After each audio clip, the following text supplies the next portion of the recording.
Out to sign autographs. I know not everybody could stay for the evening, but it's good to just see them, let them see Ernest Day and get some FaceTime with them. But if you didn't get to go through the line and don't know who they are, I'm going to just kind of go down the row and introduce some of these guys. First of all, we've got Alec Klapper. Is that correct? You were in Ernest Scared Stupid. Ernest Scared Stupid, yeah. You were Joey, correct? Okay. And then we've got Mr. Daniel. Yeah, give it up for Alec. Thank you. Yeah. Control victim. But he survived, and look, he grew up. Yeah. He's not wooden anymore. He's a real boy. Mr. Daniel Butler, writer, actor, driver. You do drive. I do drive, yeah. Yeah, I mean, I'm a driver and actor. Food eater. I don't know, many talents. But yeah, you were there pretty much from the beginning of the Ernest universe, and yeah. 1985. Yeah. Okay. Very cool. Welcome, Daniel Butler, back to Ernest Day. And then we have Mr. Stennis. Counselor Stennis. Welcome back to Ernest Day. Eddy Schumacher. Howdy! Awesome. And then we got Todd Lloyd, a loyal supporter of Ernest Day. Comes back every year. Chip Osgood, one of the Second Chance boys, the Albert Einstein of the group. Thank you so much for being here, Todd. And he's now, actually, he was a second chance kid. He's now a fourth chance man. Yeah, he's grown up. What does that even mean?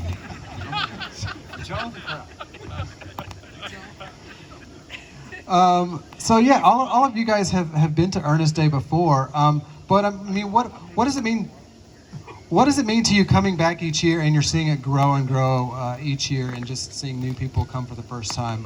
How does that make you feel about Ernest and the whole Ernest fandom that still exists? It's weird. I came, 2018 was the second year they held this event. Victoria Racino, who played Nurse St. Cloud, had been here in 2017 with Buster Cherry, the director. Wow, that's a neat sound. So she was the only one here with Mr. Cherry the first year, and then I came and she had commitments, and so it was just me and Buster together in 2018. You came 2019 and joined us in 2019. 2020 COVID hit. 2021 it was just us two and Buster again. 2022 is when Dan came the first time also, right? So Yeah, well, I was just camping out. right, yeah, we dragged him over. He didn't know he was going to be in it. You look like that guy. Yeah. And I just wandered. He reminded me enough of him, and he's faked people out ever since then. So I personally have seen it grow just in terms of the cast, crew, other Ernest universe participants. It's just unreal to me to come back to Nashville, Tennessee, from having lived all over the country and performed in the live theater, and then come back and see a movie that obscure little southern, and I hope you'll forgive me because I'm from one myself, Hicktown, little Montgomery Bell, Dixon, Burns, here we are, and it's a huge movie and people are fans, and but the genuine impact that Jim Varney and his work have had, beyond just the laugh and everything else, just the cultural impact and the interpersonal relationships, and it's wild. It's unbelievable. Cylk, thank you for joining us. Thanks for being here. This is your, yeah, give it up for Cylk. Ernest, slam dunk Ernest.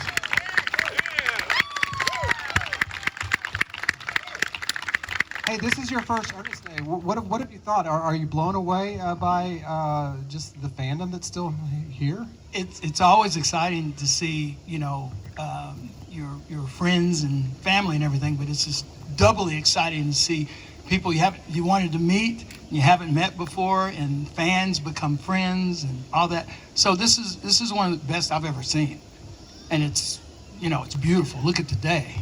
But I got to tell you, I thought I didn't want to get in the way because it was like more about the camp. And then I was told, no, it's about Ernest. Yeah. And I was like, yeah, that makes sense. I look like an idiot standing over there. And they're like, get over here. All right, okay. So thank you guys. While you have the microphone still, I'm just curious, how aware of you of Ernest when you got cast in Slam Dunk, and did that scare you about joining the cast? Did it excite you, or what was your exposure to Ernest prior to that movie? Well, first of all, right when I got the call about the movie, I had just turned down a role to play O.J. Simpson. That would have been a Fox killer had movie. offered me to play O.J. 1 week after the murders. I was like terrified of that, okay? So I was still say it would have been a killer movie. I'm not going to say anything about it. But so when I got the call and he said, you're shooting in Vancouver. I was like, great, I've never been to Canada, you know? And he said, it's a great time of the year. I'm like, great, you know? And he still didn't tell me who or what the movie was about because, again, I just turned down a project that everybody in the world was looking at, and I was like, oh, my wife was getting ready to leave me if I didn't do it. She left me. Anyway, I didn't do it. So, but the point is, they said, you're going to spend 8 weeks in Vancouver with some pretty cool people. And I was like, well, who is this? And he said, you know, the Ernest franchise. I went, I'll pay them to do this movie. What movie is it? And he told me it's about basketball. I was like, are you serious? So, and the way I got the film, they wasn't looking at me at first. The actor that got the movie shaved his head 3 days before filming. John fired his butt. Okay? They called my agent and they said, you know, Cylk Cozart available? And that's when I got that call. And I said, I told my wife, ex-wife, I said, honey, I'm not doing the OJ thing, but I'm going to Canada in 3 days. She said, what? I said, yeah. I'm doing a movie, Disney thing, kids movie kind of thing. What movie? It's an Ernest movie. She goes, you're not going to do an O.J. Simpson film, a multi-million-dollar Fox film, and you're going to do a kids movie. I said, exactly. Don't you love me?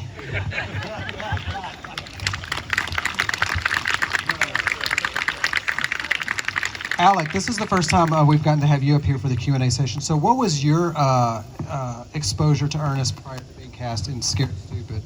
Well, I'm from Nashville, so being in the Nashville community, it was always apparent that Ernest was around. I never saw him before, but my father had worked in some stuff around Jim Varney before. He was also an actor. That's kind of how I got into acting. And the movie was going to get made, and I had seen Ernest Goes to Jail. I had seen Ernest Goes to Camp. I mean, these are the guys that basically set up the whole situation, and I was enthralled with the idea that it could happen, but never imagined it would actually happen. Went to a cattle call, didn't get a call back, didn't think anything about it, and then got the call back, and I was like, okay. And then, it progressed on, and it was, here I am. So it was kind of like, I felt like $1 million. It was the coolest thing, to a 12-year-old boy to, get to go be in a movie that you knew who that was. That was really, really cool. I was very excited. Yeah, Scared Stupid. I was very scared. Very cool. Thanks for hanging out with us and being Thank part you for of the having me. Q&A This session. is awesome. Yeah. Thank you guys so much. This is really cool. Now, you and Todd were kind of the kids. There's a lot of the Ernest movies involve kids, and I kind of feel like we as the audience, we relate to Ernest in that way as a kid. Did Jim Varney, the actor, did he relate to you as a kid, on screen, off screen? How did he interact with you off camera? He was the most intelligent person I had met.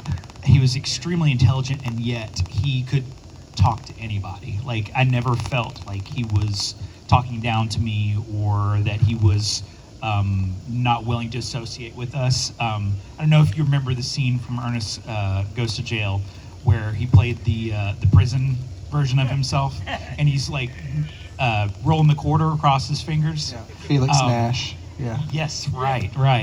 I remember that moment, and this was my first time on set, and I saw him sitting over in his chair, and he was rolling the quarter, and I was just like enthralled that he was doing that. He's like, you want to see how I do it? And he like pulled me over and like showed me how he did it, and like taught me how to do that. And I still think about that every day. So yeah, really cool.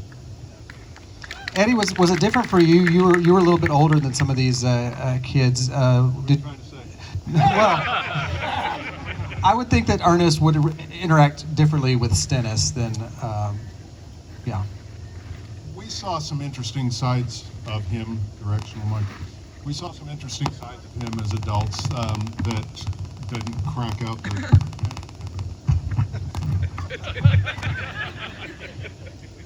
We saw different sides of him than obviously his interaction with the kids, and it depended a lot on the day because of his personality and his mind.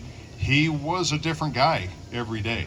He was a different guy minute to minute. But Todd had pulled out his memorabilia box his parents saved for him, and it just reminded me, we get every day that you're going to film a scene or a section of scenes, you get what's called a call sheet. They come to your hotel and say, okay, these people need to be here at this time. Make sure you catch the bus, get on the road. This. Jim would show up, and they'd say, okay, we're doing Act 2, Scene 3, page 14, and he'd go, yeah, all right, got it. And that was it. It was in his head. He had read the script, I think, once, and it was there, memorized. He was ready to go every time. And so we got to see that side of him. I won't tell tales out of school about seeing his girlfriends coming in and out and why the importance of this loop around the camp played into that. But he had two different girls on the string. One was very intellectual, very smart, read a lot of books. The other one was blonde and pretty. And the crew would give a heads up when one was here and the other was coming. And Okay, so Dan, so he had different sides of his personality. We said we weren't going to talk about Barbie. you mentioned that you got started in the Ernest world around '85. By the time it goes to I'm only 73. oh, gotcha. But by the time Ernest Goes to Camp came around, you kind of like pulled back from it a little bit, and then you got sucked back in. Tell us how you got sucked back in. I was doing the morning radio. If you were here between 85 and 89, it was Stephen Wesley Bridgewater and Ogden the Family Butler. And it was, it was right after the movie Arthur was a big hit. And they thought, we'll give the disc jockey an English butler. And so, I was doing comedy every morning on the radio on 106 FM. And then Buster hired me and as a writer, and I would go over there at 10:30 and write over Cutting and Cherry on the commercials and stuff. What was your question? Well, I know originally for the cooks in the kitchen, they had done Gaylord Sartain, and they brought in Billy Burge. Right. But then how did it turn into Eddie? Yeah, so it was, the movie, and there was M. Shell Production Group, which, by the way, is Emily Shell Cherry, is where that name came from. So we were supposed to be back running the shop. But then Buster called one night, and I was still doing the morning drive time radio. So I had to be there at 5:30 or 10:30. But Buster called and said Disney's pitching a fit because they can't understand Bill Burge. And of course, well, I mean, he perfectly understands him. I don't know why you can't understand him. And so you got to come out and play. We'll change your name. You're Eddie. You're not Bobby. And so I showed up that night about 11 o'clock, and they were having a huge argument with the Disney executives about the Buster wanted to parachute live turtles. And they were going nuts, and we'll get you plastic turtles. And he said, but their little legs won't do this. And there were grown men shouting in that house. I mean, like 20 of them. And I'm standing outside at 11 o'clock at night. I'm not going in there. I mean, they're all, You can't get you like that. Their little legs won't go like this. We'll get you plastic turtles that their legs will go like that. And they every walked out of the house. I was like, hey, Buster, what's going on? He was like, well, you got to do the cook. So, yeah. And the next morning, I showed up, and it's Jim and Gaylord were in an RV. And I said, I have no idea what I'm doing. What do I do? And Buster, Jim and Gaylord just messed with me. First, Gaylord said, well, you know, Buster wants to shave your head. And I was like, really? Well, that's cool, I guess. He said, yeah, SAG rules. He's got to pay you $3,000 to shave your head. Okay, I'm gonna get that. Yeah. And what do I do? What kind of, you have a voice? You know, am I Southern? What do I do? And they sat there and they went, yeah, Thurston Howell III on Gilligan's Island. That guy, do him. And so that's why I was doing this all the time, because Jim and Gaylord would just, messing with me, making stuff up. And then you went on from that to become Ernest Tongue, and Hope Plith, Earl the Barber, all the random characters. Hey Vern, it's Ernest. I mean, any uniformed character, mailman, animal control officer, milkman, all of those. The writers, what we would do was try to write ourselves in to everything we wrote, because we were on salary, and we wanted to double dip, and we wanted to be at the shoot. We didn't get to go to be on the set unless we wrote ourselves in. So I would always do tall, thin, brown-haired mailman knocks on the door. Hey, what do you think? I could do that. That's brilliant. Yeah. Yeah. Hi, Postman Dan. Let's go back to Slam Dunk Ernest, because I haven't delved too deep into the mythology stories of that movie. Was Jim Varney a good athlete for a sports movie? Well, he's a good athlete, really good athlete. But basketball is. Why y'all give me the bad mic? Because I was tired of it. Thanks. All right. Now, that's better. No, really good athlete, really in great shape. He'd smoked too much. I told him, I said, why you smoke so many cigarettes? He goes, I don't know.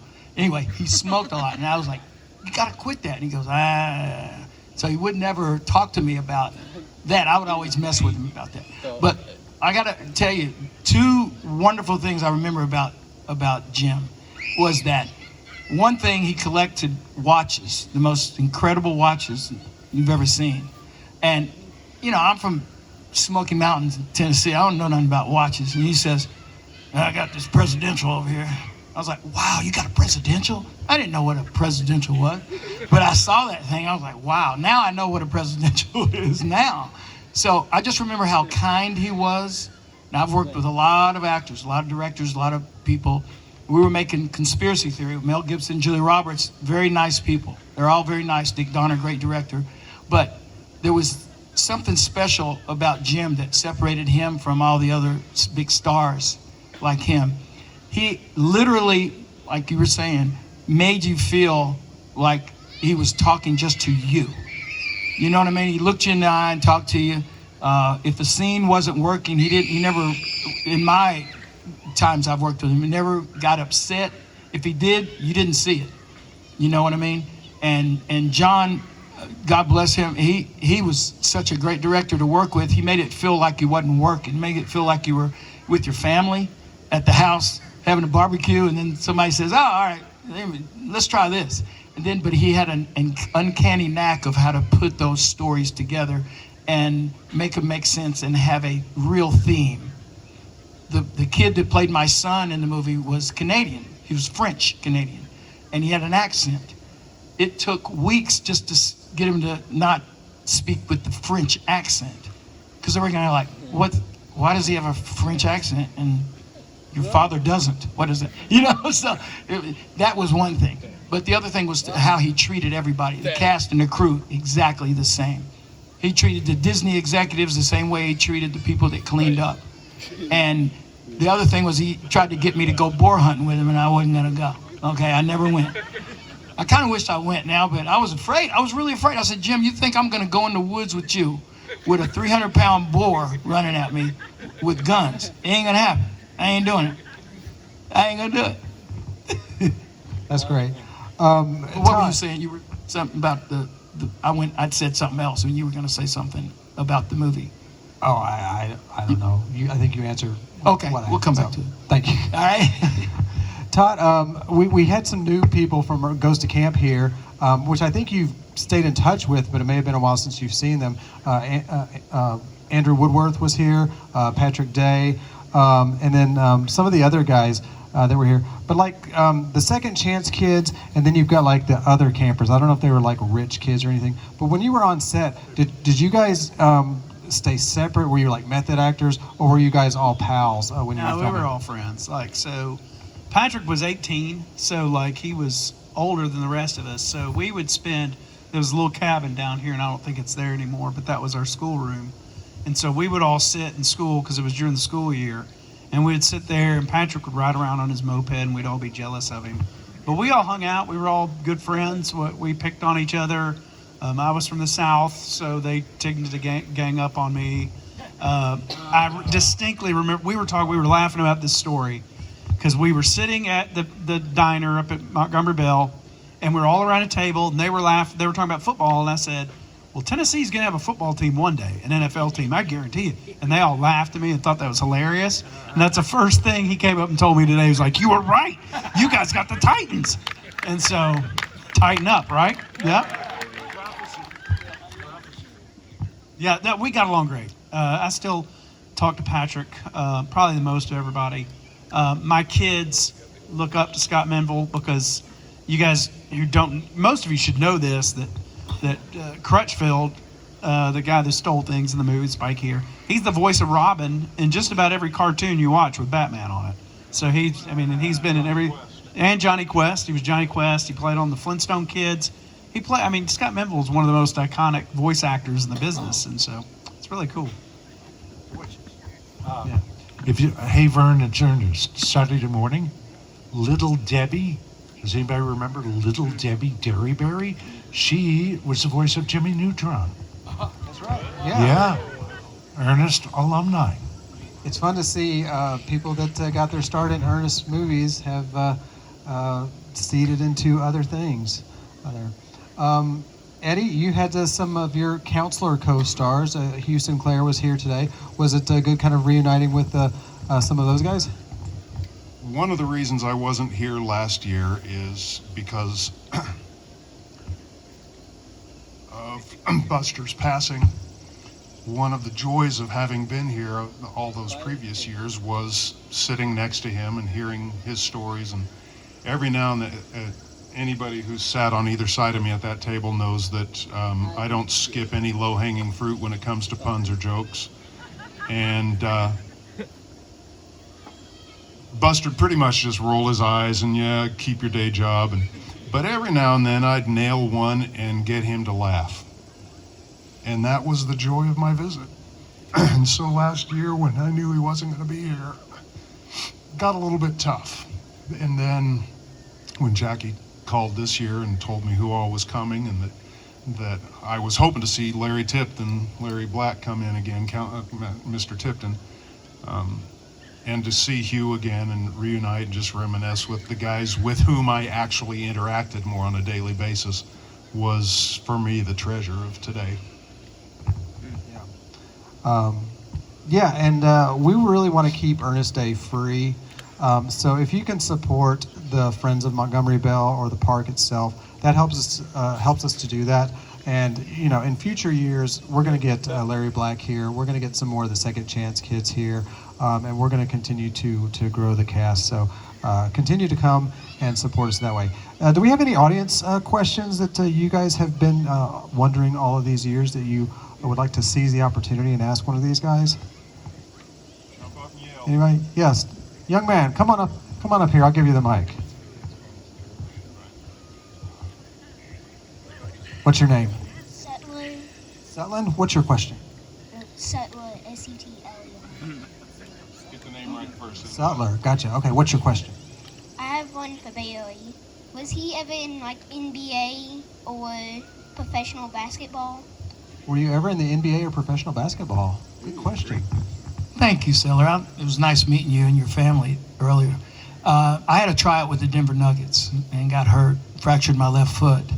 And then that's when I started in Miami, modeling, doing commercials. And I thought the best way to get into the film business is to do something that I'm fairly good at. And I played basketball my whole life. So first basketball movie came out, I got a tryout and I got to do it.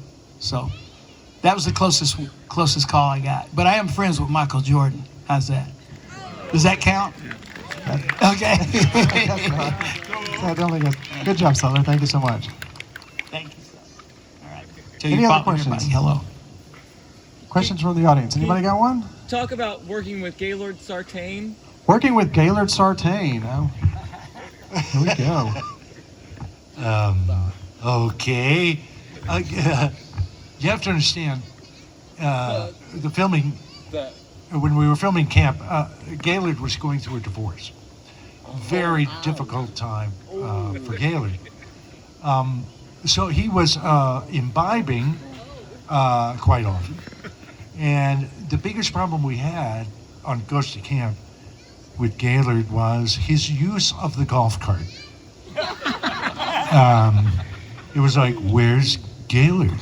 We've got a shot. We go, oh, I saw him in the golf cart, and he was headed off down in those woods. And we had the entire staff of Montgomery Bell State Park spent days. I mean, he was forbidden.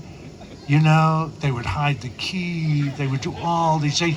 It was a challenge now, you know. So he was like, da-dun, da-dun. He was sneaking up behind cabins, running out, jumping in the golf cart, and he was gone. And so that was the most memorable thing about Gaylord and on Goes to Camp. But then Disney said, we got to loop some of your lines and all the kitchen stuff. So they were going to fly us to LA, and we on a sound stage, we watched the film, and we redo our voices. So Coke and Buster went out to LA, and they said, yeah, your plane is going to stop in Dallas, and that's where Gaylord gets on. It was first class, Disney's paying, you know. He gets on in Dallas, and he says, yeah, Tequila Sunrise, I've forgotten what it was. But he drank all of that form of liquor that they had on the airplane. And he was and that whole weekend in LA, I can tell you stories. But it ended up. You interrupted my story. I'm sorry. So, no, that's good. But it was, yeah. Go ahead. I'm just going to say, we're getting a little adult into the story here, and they cut mine off, but all right. Oh, yeah, no, yeah. Go. I will say, so being a kid growing up around Gaylord, because, you guys, people from White Bluff, Burns, Dixon, you guys know him from Hee Haw, right? I mean, we grew up and he's like a celebrity to us. And so, he was a celebrity. So anytime Daniel and Gaylord got on set and were doing a scene, it was a sellout. Like everybody in the cast, everybody in the crew, I remember going back in that kitchen and there's like 60 of us like trying to jam in there, and Buster's like, get out of here, kids, you kids shouldn't be in here. But we wanted to see those guys because their scenes were marvelous. And, with all due respect to Jim, those guys stole the show in a lot of that movie. And Gaylord and Daniel were just awesome, and we just loved them. Do you want to say? Yeah. Oh, sorry. Gaylord, Jim Varney was known for his ability to tell a story. But when it came to telling stories, it was duels between those two guys, and Gaylord could knock it out the park. I spent 2 years working on, some of you may remember, the lovely theme park Opryland. I performed there in 82 and 85, and at that time, the Grand Ole Opry House, of course, was right adjacent to the Acuff Theater where I worked, and we had to go through there for costumes quite a bit. And anytime Gaylord's in the building, he was sitting somewhere in the hall holding court with a group, and he had them wrapped up around his finger telling some hilarious story or another all the time. So he was a master at that. All right, any other audience questions? Got one way in the back there. Shout it out for us. Pass it up.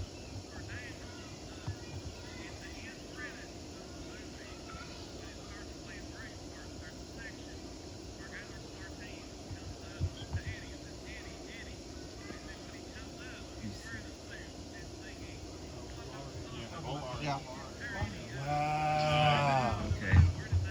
Volare.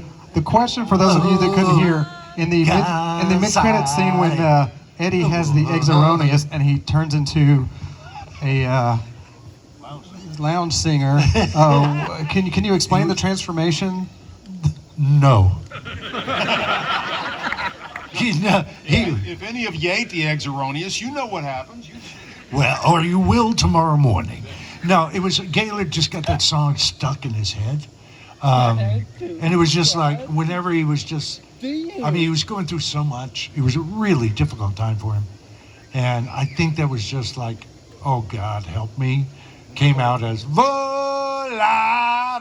And he would just, you know, it was a tension, it relieved stress for Gaylord.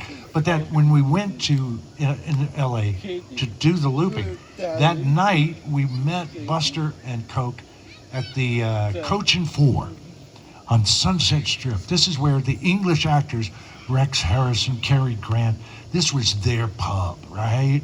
We're taking you kids, hey, it's Hollywood. And we go in there, and Buster was also going through it for us. And these two guys are sitting at the bar, and they're locking in. And they're having a pity party. And I said, Coke, it's my first time to Hollywood, my first time to California. I really want to see the Pacific Ocean. Oh, no problem. Guys, we'll be back. Drives to the end of Sunset Boulevard. I get to go out. I get to touch the Pacific Ocean. We go back. It's an hour, right? But now it's 12 o'clock, almost 1 a.m., and there's nobody else in the pub except the bartender, a 65-year-old cocktail waitress, Gaylord and Buster, and they're all singing, Volare, oh. And Buster and I, Coke and I just opened the bar door and we said, let's leave them. Let's just go. But we took them back to the hotel. So Volare, yeah, it came in real handy. And a lot of weird things, yeah. Sure. You said the word Coke a lot. I just was making sure people knew that was Coke Sam's. Yeah. Coke Sam's, who was the That needs to be qualified. Definitely. a great dude. Yeah, his real name was Hansford Sams III. He never said that out loud. Please don't tell him I said it. But he came from Atlanta, and Coca-Cola. Gotcha. All right, last call. Any audience questions here? Oh, we've got one right over here.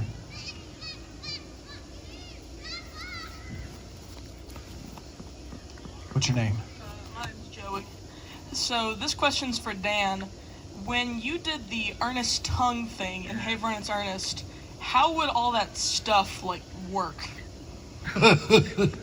Yeah. Good question. Yeah. Well, see, I wrote that, and I wrote it as a joke to the head writer. See, they were saying oh, you got to turn in 12 sketches every morning, and we're trying to get this thing written. And so I would just write stuff, and I thought, well, it's a joke. He won't send this to the West Coast to CBS. And then they said, who wrote the tongue? I was like, oh, I did. And it was a man in a 7-foot foam rubber tongue suit with only his face exposed walks out to the set. And so it was foam rubber, and it was 7 feet tall, and my face was this, and they made my face up with purple to match the rest of the tongue. So, and then we got out there, and I distinctly, the first one was refried beans, because I almost died. It was, the tongue was saying, Ernest has been working out. He really needs to hydrate. Drink water, Ernest, drink water. And Custer, look, I'm going to have some chips and dip. And refried beans, right? No, not the refried beans. And at that moment, two crew members with 30-gallon Rubbermaid trash cans filled with refried beans. That was their cue to pour them directly onto my face from about 15 feet up in the air. So I've got no hands. I'm a tongue. Who wrote this thing? And I'm looking up, and I'm about to be waterboarded with refried beans. And they go in there, my eyes, my nose, my ears, inside the tongue suit to my armpits, and everywhere else. Okay? And now I can't breathe. So the tongue is up there going, and the crew, I can hear the crew laughing at the tongue. And I'm like, there's no way for me to signal. Distress, distress, tongue in distress. And finally, Buster yells, cut. And two women run out with drinking straws and stick them on my nose. And that was, yeah. And I was like, we really need to rethink the tongue thing. It was not fun. So how are you feeling about this concept of writers writing themselves into the show just so they can get on set?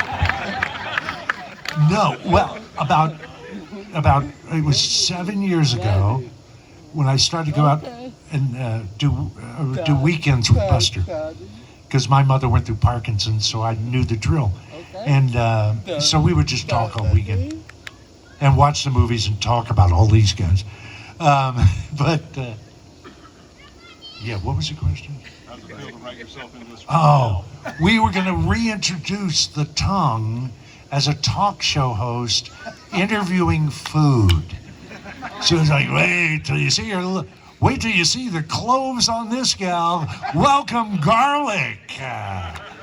And we garlic will be Hispanic. And we'll all be wearing like the tongue suit, I would go to that show. Yeah. Huh? Should we do it? I'm thinking about it. 5 seasons. And one of the props women on camp and all the other Ernest stuff, Martha, actually made another tongue suit. It was weird. I love any Ernest story that starts out with, let me tell you about the time I almost died. Isn't that how all Southern stories begin, the good ones? So we was out drinking. That's the new Florida man. Redneck's famous last words. Watch this. That was Jim. I mean, Jim, see, we parted ways when I had babies, right? I'm married and I got little kids, and I carpool and Cub Scouts, right? So one weekend, Jim goes, hey, Butler, you want to go shoot wild boar in Arkansas? And I was like, well, Jim, I don't know. We're only using muzzle loaders. Hang on, Jim. You mean you got like a musket and you're going out to shoot wild boar? Yep, it's us or them. My wife needs me to stop at the grocery. I'm sorry. Fantastic. Alec Klapper, Dan Butler, Eddy Schumacher, Todd Lloyd, Cylk Cozart, thank you so much for coming out today. Hey, thank you all for being here. You guys make this, not us. It's you all to make this.